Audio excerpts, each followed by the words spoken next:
Today we're about to make history, alright guys? I'm about to change the whole stereotype and perspective of dentists being old, scary, and grumpy. I'm about to show y'all never before seen footage of a restorative appointment, aka a cavity filling in my own mouth, guys. Let's go, let's get it. We're always in there, baby, never forget it. Today we're gonna do a restorative composite appointment. I was flossing a while back. I was really getting in there with the floss. I popped one of my old fillings out, and this is pretty common. Your fillings could pop out, especially if they're in between two teeth, and that's exactly where my filling was. It's in between tooth numbers 29 and 30. 29 DO, distal occlusal, and tooth number 30 MO, mesial occlusal. Dr. Meyer is gonna come later on today to get this taken care of. I'm gonna introduce y'all to him. Super amazing, great dentist. So we're gonna get that taken care of today, and I'm gonna show you guys exactly how it looks like right now before we do any work on it. So here we go.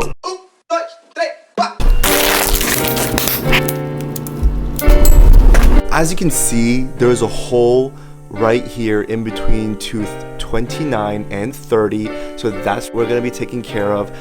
I don't really feel any sensitivity. If I leave any residue of food or anything in there, it can soften my enamel, which can cause future cavities, which could really be detrimental to my oral health.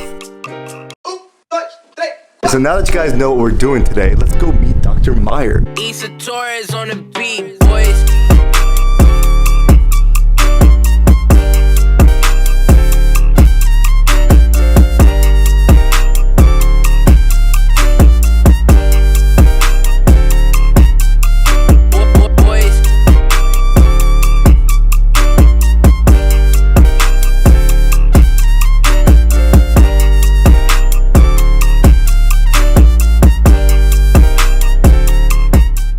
Hey, what's up? I'm Dr. Meyer. I'm going to be taking care of Omi today. Evidently, he's got a couple of cavities down in his lower right. I'm a dentist. I graduated from University of Maryland back in 2015. I'm practicing for about 5 years, so it's all new to me. We'll have to see how this goes. Alright guys, so before Dr. Myers begins the procedure, we're gonna put some topical anesthetic on. Usually this is done before the doctor puts in the needle to numb the patient up. It's a pre-number, so you don't really feel the full impact of the needle. And the first step is you really want to make sure that area is dry. So we're gonna get some gauze and dry that area to the best that we can so we can apply the topical anesthetic. We're gonna gently rub that all the way in the back of the mouth to the right side, and then we're going to let it sit there with the gauze and just close slowly for about 1 minute total. Alright, so it's been about a minute. This is the part where Dr. Meyer is going to come in and put local anesthetic so we can get things started and make sure this side of the mouth is completely numb. While Dr. Meyer puts me back in the chair, he's going to explain what the whole process behind the local anesthetic is and what it exactly does. So what we need to do before we start working is we're going to have to numb the area, which means that we're going to be shutting down the actual nerve impulses that go from the area we're going to be working at up to the brain. Because it's a lower tooth, we have to go deeper back and get the nerve before it actually inserts itself into the jawbone. Once it's in the jawbone, the anesthetic just can't get to it. So we have to go a little bit further back, knock it all out, and what it's going to end up doing is it's going to knock out the lower right of his jaw and the right half of his tongue. You always check to make sure that we're not in any blood vessels or anything like that. Try to slowly let the liquid go in there. And then we'll take it back out. So once Dr. Meyer applies the local anesthetic, it usually takes up to 1 minute for the patient to be feeling a tingly sensation and up to 4 minutes for me to feel complete numbness. And how the doctor identifies this by asking the patient if they feel any numbness on the top of the front of their lip. This indicates that the whole, in this case, right side of my mouth is fully numb. As well as my tongue should also be feeling the same level of numbness as my lip.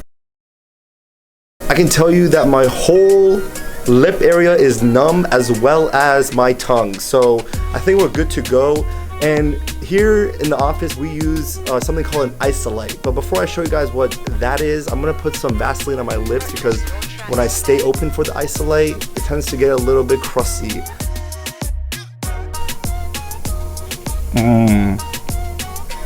Looking good. So this here is what we call an isolite. An isolite, as you can see, has a bite block here for your teeth to rest on, so it doesn't strain your muscles while the procedure is going on. As well as this fishtail, we call it, is continuously suction, so we don't have to pause and suction, and it continuously takes out all the liquids and saliva in the patient's mouth. Not only that, but it also, as you can see, has a very broad surface area. It prevents aspiration, so it doesn't allow any particles or solid objects to go in the back of the patient's mouth, causing aspiration. Isolate also retracts the cheek and the tongues by keeping everything isolated and very dry, as well as promotes the longevity of the restoration by keeping that area dry. Alright, so here we go. We're gonna put the Isolate in there. We're in there, baby.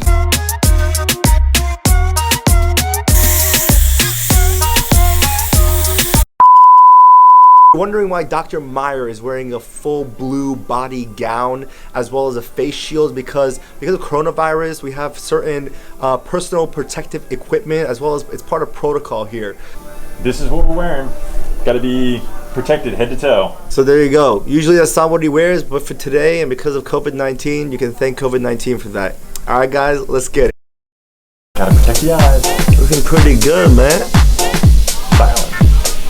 Now we're going to get in there, we're going to take care of Omid's cavities. So we're going to start with our high speed using the 330 burp. Everybody has their own preference and choice as to how they want to go about starting up to access the cavities. Go ahead and get started.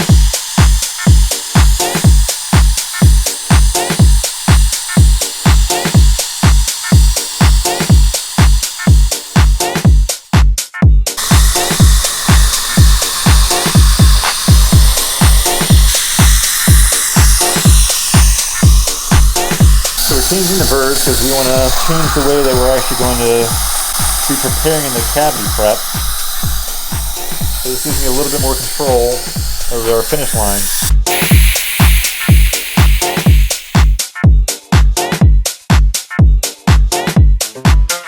So now that we've got our cavities prepared the way we want it to, I'm going to go back with our slower speed, which does vibrate away in a bit, but it allows me to really be more conservative to the tooth and remove any and all decay that might be left over. In the house. All right. Now I'm going to go back and check to make sure that we're on solid tooth structure before we go anywhere any further. I want to make sure that we don't have anything that can impede the longevity of this restoration. All right.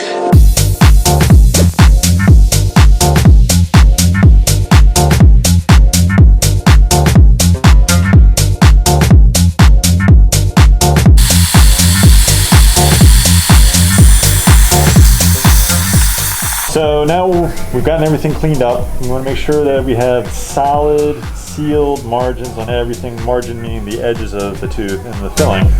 So now we're going to use our matrix bands. They actually give terrific shape to the restoration. Tries to mimic what tooth structure that was there already had. So we're going to use these to rebuild the walls that we actually lost when we had to take care of the cavities. So this is how we go ahead and put them in.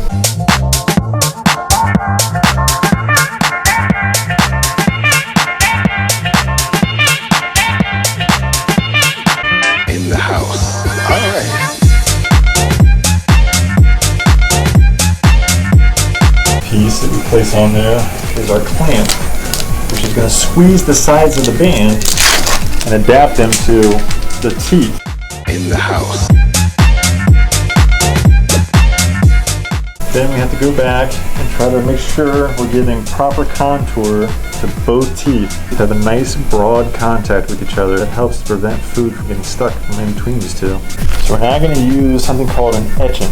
And what it does is it opens the pores of the enamel and the teeth to allow for our adhesive bond to have a really deep and strong bond to the tooth.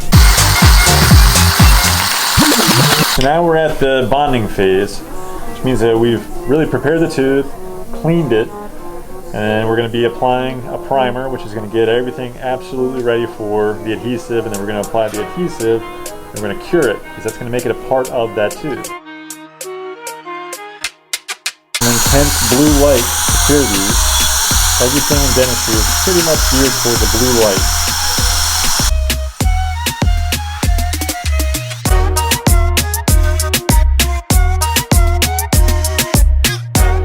We use something called sonic fill to ensure a lack of void. back, give it some shape, definition, build in the function.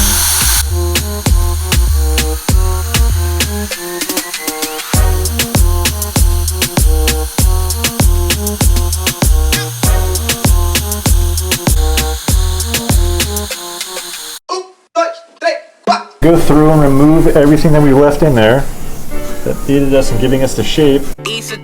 On the beat, boys. There, now we're going to go back, give it some shape, give it some definition, make it look like an actual tooth, make sure it functions like a normal tooth.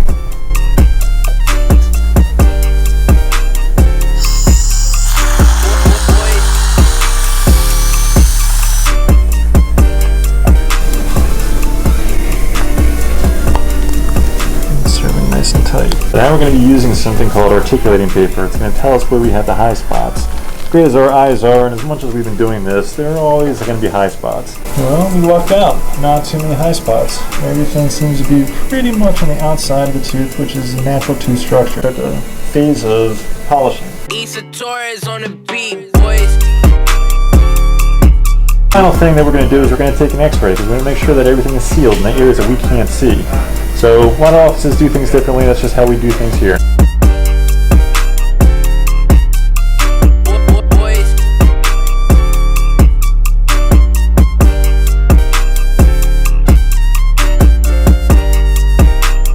So what I'm looking for is I don't want to see any dark areas in and around where we place these fillings. I want to see really kind of a hard line delineation between that brighter white, which is the filling, and the tooth that it adapts to. So we prepped the tooth, we filled the tooth, and we polished the tooth. Guys, I hope you enjoyed this composite restoration appointment. I hope you also learned a thing or two. If you liked the video, put a thumbs up, comment below, share, and hit subscribe. We're always in there, baby. Till next time, peace.